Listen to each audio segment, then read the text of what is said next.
Honourable chief justice of India के द्वारा 12 सितंबर 2023 को माननीय सुप्रीम कोर्ट में एक मामले पर यह स्टेटमेंट दिया गया है, जो कि आप अपने स्क्रीन पर देख पा रहे होंगे, जो कि आज के न्यूज़पेपर में प्रकाशित हुआ है। आप स्क्रीन पर देख पा रहे होंगे, कोई भी दंडात्मक कानून पूर्वव्यापी प्रभाव से लागू नहीं होता, बल्कि अधिसूचना जारी होने के दिन से लागू होता है। अब ये चर्चा का विषय इसलिए बना हुआ है बीएड और डीएलएड में, क्योंकि जिस प्रकार से ये पूरा विवाद मचा हुआ है माननीय सुप्रीम कोर्ट के 11 अगस्त 2023 के फैसले के बाद से, ये सभी राज्यों में जो पहले से भर्तियां कंप्लीट हो चुकी हैं, उसमें से भी अभ्यर्थी बीएड को चैलेंज कर रहे हैं कि उनको निकाल करके पूरी भर्ती प्रक्रिया को कंप्लीट कराया जाए। तो ये विवाद शुरू हो गया है कि क्या ये फैसला जो कि 11 अगस्त को माननीय सुप्रीम कोर्ट ने दिया है कि बीएड अमान्य होगा प्राथमिक में, पूर्वव्यापी यानी रेट्रोस्पेक्टिव 28 जून 2018 जब नोटिफिकेशन जारी हुआ उस दिन से प्रभावी माना जाए, या फिर जब सुप्रीम कोर्ट ने फैसला दिया उस दिन से प्रभावी माना जाए। ऑनरेबल चीफ जस्टिस का ये स्टेटमेंट इस समय इसी वजह से सोशल मीडिया साइट्स पर वायरल हो रहा है, क्योंकि ये कहता है कि कोई भी फैसला रेट्रोस्पेक्टिव लागू नहीं हो सकता। नमस्कार दोस्तों, मेरा नाम है नीरज, आप देख रहे हैं कैरियर बिट यूट्यूब चैनल। अगर आप इस चैनल पर पहली बार विजिट कर रहे हैं तो इसको सब्सक्राइब करते हुए बेल आइकन को प्रेस करना ना भूलें।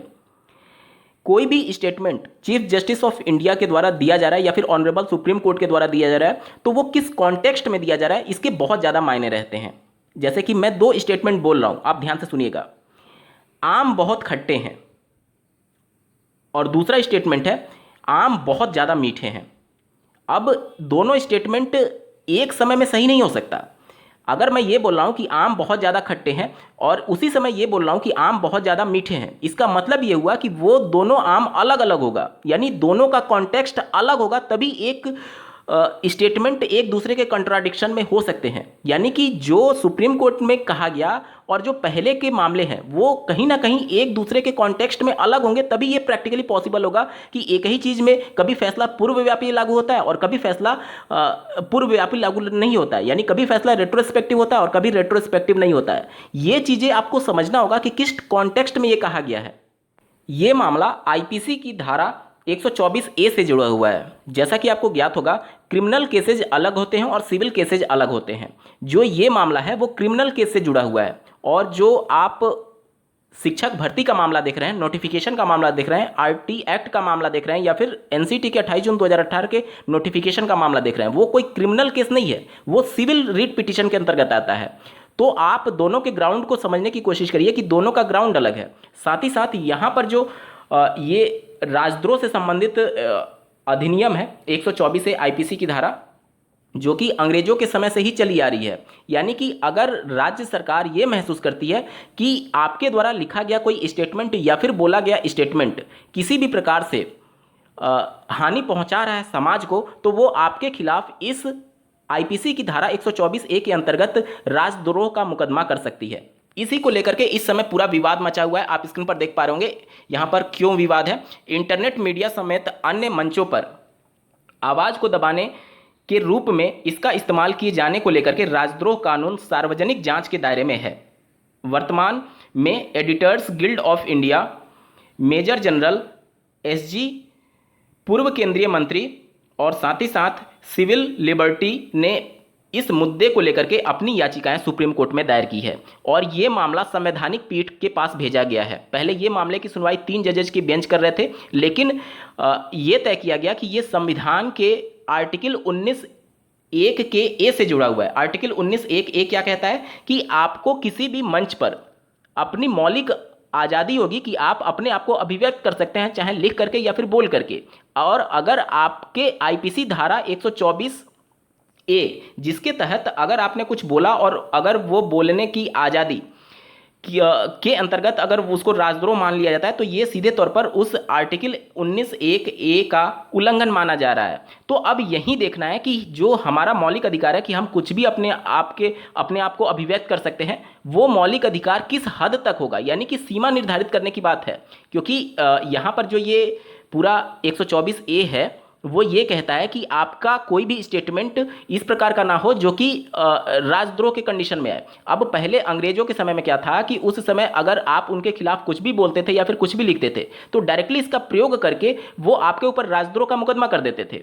अब वही चीजें इस समय सोशल मीडिया साइट पर अगर हो रही हैं तो उसको किस प्रकार से स्टेट गवर्नमेंट या फिर सेंट्रल गवर्नमेंट हैंडल कर रही है या फिर किया जा चुका है पास्ट में, इसको लेकर के सुप्रीम कोर्ट में एक याचिका दायर की गई है कि इस प्रकार से तो अभिव्यक्ति का आजादी ही अभ्यर्थी से छीन जा रहा है, लोगों से छीन जा रहा है। इस वजह से इस पूरे मामले को समीक्षा करने के लिए कोर्ट में याचिका दायर की गई थी, जिसपे 3 जजेस की मामले की याचिका की सुनवाई कर रहे थे, लेकिन उन्होंने इस मामले को संविधान पीठ को भेज दिया है। और संवैधानिक पीठ में कम से कम 5 जजेस की बेंच होती है जो कि मामले को सुनती है। साथ ही साथ यहाँ पर आप देख सकते हैं कि जो कपिल सिब्बल जी हैं उन्होंने राजद्रोह कानून की समीक्षा की मांग वाली याचिका को 5 जजों की बजाय सीधे 7 न्यायाधीशों की संविधान पीठ के समक्ष भेजने का आग्रह किया है। अब जो संवैधानिक पीठ होती है वो मिनिमम 5 जजों की बेंच को कहते हैं, लेकिन उससे ऊपर विषम संख्या में ये कितनी भी हो सकती है। अब तक देश के इतिहास में अधिकतम 13 न्यायाधीशों के द्वारा संवैधानिक पीठ में एक मामले को सुना गया था।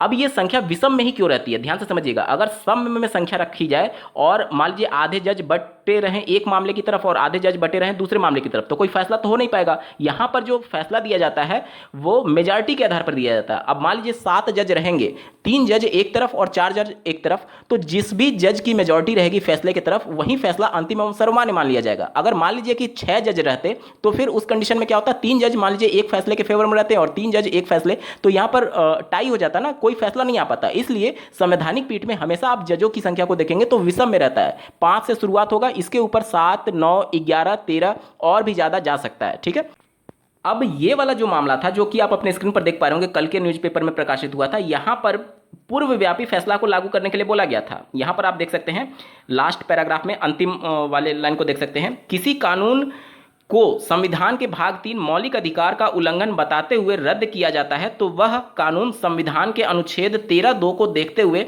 अपनी शुरुआत से ही शून्य और अस्तित्वहीन माना जाएगा। भारतीय संविधान का आर्टिकल 13(2) ये कहता है कि अगर कोई भी एक ऐसा कानून है जिसकी वजह से किसी के मौलिक अधिकार का हनन हो रहा है तो उस कानून बनाने की तिथि से ही उसको शून्य माना जाएगा, यानी पूर्वव्यापी फैसला लागू हो सकता है। ये कानूनी प्रावधान है, संविधान में लिखा गया है आर्टिकल 13(2) में। तो जहां एक तरफ डीएलएड वाले अभ्यर्थी कल का न्यूज़पेपर वायरल कर रहे हैं जिसमें यह कहा गया है कि अगर किसी के मौलिक अधिकार का हनन हो रहा है तो वो फैसला पूर्वव्यापी लागू किया जा सकता है, और बीएड वाले अभ्यर्थी आज का न्यूज़पेपर वायरल कर रहे हैं जिसमें यह लिखा गया है कि इस प्रकार के मामले में पूर्वव्यापी फैसला लागू नहीं हो सकता जो दंडात्मक कार्यवाही वाली है। तो यहां पर आपको दोनों चीजों को समझना होगा, एक सिविल केस से संबंधित मामला है और एक क्रिमिनल केस से संबंधित मामला है। आप दोनों को एक तराजू पर नहीं तौल सकते, और किस कॉन्टेक्स्ट में वो स्टेटमेंट दिया गया है वो भी बहुत ज्यादा मायने रखता है। किस केस के मामले में ये सुनवाई हो रही है ये भी बहुत ज्यादा मायने रखता है।